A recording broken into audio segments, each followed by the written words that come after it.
Hello বন্ধুরা, সুপ্রভাত। সাজেরিতা ব্লগের আরও একটি পর্বে অনেক অনেক স্বাগতম। তো বন্ধুরা, আজ হচ্ছে 20 তারিখ আর আমাদের এখানে আজকে ভোট।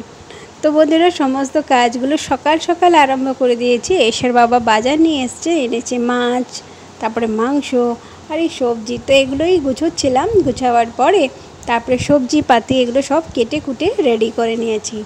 এসের বাবা আমাদেরকে বলে গেল যে আমি আরও কিছু আনতে যাচ্ছি। মাসকাবাড়ি যেগুলো বাড়ন্ত থাকে সেগুলো নিয়ে আসতে চলে গেছে। বলল রেডি হয়ে থাকো, আমি নিয়ে যাব। তো বন্ধুরা, বসে বসে তরি তরকারিগুলো সব গুছিয়ে কেটে নিয়েছি, কারণ রবিবারের দিন। আর সকাল সকাল বন্ধুরা তেমন কোনো টিফিন করা হয়নি। তো যা ছিল পাউরুটি, মিষ্টি, কলা, আম এগুলো দিয়েই টিফিন করা হয়েছে।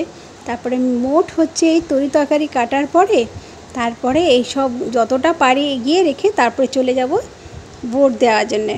যখন নতুন নতুন ভোট দেওয়া ডাক এসেছিলো তখন তো বন্ধুরা কী আনন্দ মনে, যখন জাস্ট 10 কমপ্লিট করছি সেই সময় সুযোগ হয়েছে দেওয়ার। তো বন্ধুরা, ব্যাপার হচ্ছে কি, মজার জিনিস তখন লাগে যখন নতুন নতুন হয়। এখন তো বয়স হয়ে গেছে, তারপরে এখন আর যাওয়া বলতে ওই একটা কষ্ট যে রোদে মধ্যে দাঁড়িয়ে থাকবো। আর দুদিন আগে থেকে জানিয়ে দিয়েছে আবহাওয়া যে আজ জব্বর বৃষ্টি হবে আর তারপরে হবে ঝড় বৃষ্টি। তো বন্ধুরা, অনেকক্ষণ দাঁড়িয়েও থাকতে কষ্ট হয়। আর এখন এমন হয়েছে কি, মানে বেশি সুখ আর শরীরে সহ্য হয় না, আর বেশি কষ্টও সহ্য হয় না। সবটাই একরকম হয়ে গেছে। কোনটা সত্যি, কোনটা যে ঠিক, কোনটা ভুল, সেটাই কিন্তু বুঝে আন্দাজ করতে পারি না এখন। দেখো কী সব বলে ফেললাম। যাই হোক বন্ধুরা, সব থেকে আগে বসিয়ে দিয়েছি লাল শাক। তো লাল শাকটা ভাবলাম বটি দিয়ে কুচাতে পারছি না, কিন্তু কী সুন্দর নরম হয়েছে দেখো। তো রসুন আর শুকনো লঙ্কা ফোড়ন দিয়েছি, আর বেশ অনেকটা করে কাঁচা লঙ্কা দিয়েছি। কাঁচা লঙ্কাগুলো একদম ঝাল না। আর এ পাশে বসিয়ে দিয়েছি আদা আর জিরা, আর আদা জিরা কাঁচা লঙ্কা, আর একটা দিয়েছি ধনে গুঁড়ো, এগুলো দিয়েছি। আর তার মধ্যে একটা টমেটো পেস্ট করে মশলাটা ভাজা করে দিয়েছি। আর একদিকে বসিয়ে দিয়েছি আলু আর পটল ভাজা। তো বন্ধুরা, এই জিনিসটার মধ্যে এরকম হয়েছে যে নিরামিষই বানাচ্ছি, যেহেতু আজকে একটু মাংস বানাবো, তাই এই পটলের তরকারিগুলোকে একটু মাখাই বানাবো আর আদা জিরা দিয়ে বানাবো। আজ পেঁয়াজ দিলাম না। 7টা বেজে গেছে আর ওর বাবা আমাকে বলছে চলো চলো চলো, তাড়াতাড়ি করছে, তাড়াহুড়ো করছে। কিন্তু বন্ধুরা, যতটা কাজ এগিয়ে যাব ততটাই আমার সুবিধা হবে। তাই জন্যে তাড়াহুড়ো করে একটুখানি করে মশলা মাখিয়ে ফোড়ন দিয়ে বসিয়ে দিয়েছি। জিরা তেজপাতা ফোড়ন দিয়ে মশলাটাকে মাখিয়ে মাংসর মধ্যে একটুখানি 5-6 টুকরো মাংস বসিয়ে দিয়েছি শুধু এসার জন্যে। আর যা থাকবে ওই কুকুর ছানারা খাবে।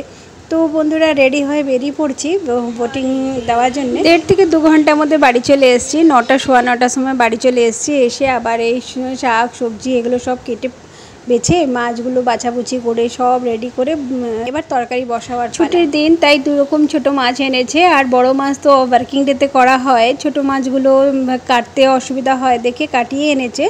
আর পার্শে বাটা, সেটা বাড়িতে বসে কাটলাম। তো পার্শে বাটাগুলোকে আলাদা বানাবো আর ভাজা করব। আর এগুলো দিয়ে একটু মাছের ঝোল করলাম, ডাঁটা, আলু আর ঝিঙ্গা, একটা পটল, এগুলো দিয়ে বেশ সুন্দর করে একটু করলা দিয়ে মাছের ঝোলটা করলাম একদম কালি জিরা ফোড়ন দিয়ে। আর এখানে ততক্ষণে বৃষ্টি আরম্ভ হয়ে গেছে বন্ধুরা, এত ঝড় বৃষ্টি আরম্ভ হয়েছে। চট করে আদা জিরা আর কাঁচা লঙ্কাটাও বেটে নিয়েছি। আর এখানে সবগুলো ভাজা করে নিয়েছিলাম, একটু জল দিয়ে ফুটিয়ে রেখে দিয়েছি। আর খাবার সময় বেশ একটুখানি আরও জাল দিয়ে নেবো, কারণ অন্ধকারে আর ভালো লাগছে না, আর ভয়ও লাগছে, গ্যাস জ্বলছে তো খুব বাজ পড়ছে। তো বন্ধুরা, কিছুক্ষণ পর আবার বানালাম এই যে পকোড়াগুলো করলাম, মাছের পকোড়া। এর মধ্যে দিয়েছি ভিনিগার আর একটু কাঁচা লঙ্কা, ধনেপাতা, আর একটুখানি দিয়েছিলাম ধনে গুঁড়ি, জিরা গুঁড়ি, বেসন আর একটুখানি নুন, হলুদ। তো বাস, খুব সুন্দর হয়েছিল পকোড়াটা। যেহেতু তেড়া বেঁকা হয়ে গেছে, মাছগুলো একদম নরম হয়ে গেছে, তাই এই ভাজা করে দিয়েছিলাম। এই ছিল বন্ধুরা আজকের মেনু। ভালো লাগলে আমার সঙ্গে থেকো বন্ধুরা, সাপোর্ট করো আমাকে।